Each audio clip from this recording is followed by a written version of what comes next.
Whether it's more traditional titles like the classic Madden series, or more oddball offerings that just do their own thing, it's hard not to see that the Switch library comes up short all around when it comes to sports. With that in mind, I tend to be pretty interested to see anything that even tangentially moves in the genre's direction, including games that have a more casual bent. It would be fair to say Sling Puzzle Golf Master fits that description, with its mix of classic arcade mini-golf vibes, an element of puzzling, and the unorthodox courses it has that are full of right angles. As someone who has enjoyed arcade-style mini-golf games in the past of various kinds, I'll admit the look and concepts behind Golf Master seemed inviting.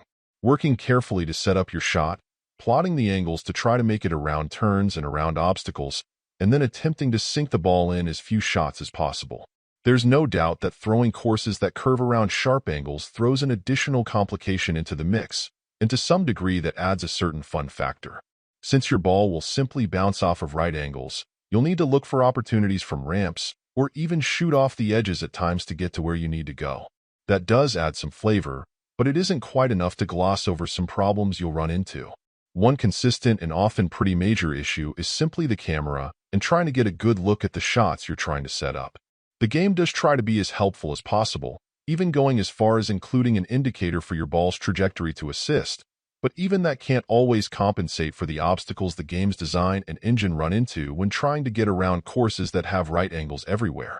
I suppose you can chalk it up to just being part of the game, but it can be frustrating, especially since knocking over stacks of cans can be so critical to staying alive, and yet setting up and then making those shots can so often be tricky for the wrong reasons.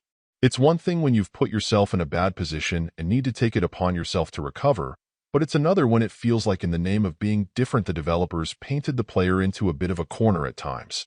There's no doubt that you can choose to overcome these issues and still enjoy the game. However, it's also not hard to imagine a better job could have been done to reduce the pain and strain put on what you'd assume would typically be more casual players who'd be attracted to a title like this. Fiddling with the camera to try to zoom, pan, and reposition isn't something that comes easy to everyone. And for the less skilled gamers out there, I'm seeing quite a bit of room for a problem here. Overall, my final score for the game ended up being a 6.9. And if you're interested in picking it up, it's currently available on the Switch eShop for $14.99. Thank you for taking the time to listen to this review.